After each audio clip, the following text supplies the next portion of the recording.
সবাইকে জানাচ্ছি সরস্বতী পুজোর অনেক অনেক শুভেচ্ছা। কালকে আমি জানাইনি, আজকে জানাচ্ছি, কারণ হচ্ছে আজকে সোমবার। তাই আমি তোমাদেরকে জানিয়েছিলাম যে সোমবারে আমি পুজোটা করব, কারণ একসাথে বাবার পুজোটাও হয়ে যাবে।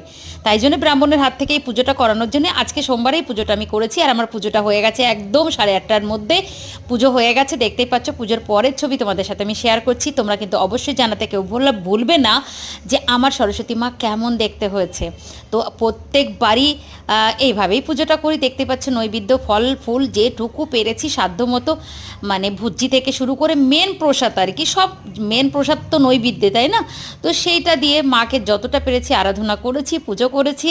কে কে বাড়িতে পুজো করেছো? এবং এবং সত্যি কথা বলতে কি, এই সরস্বতী পুজোতে আমি যেটা চেয়েছি সেটা হচ্ছে, বলেছি মা মাগো পারলে ফোনগুলো সরিয়ে বাচ্চাগুলোর হাতে একটু বইটা ধরিয়ে দাও, আর যারা এই অনলাইন গেম খেলে গেমটা হাটিয়ে একটু খেলার মাঠে দৌড় করাও।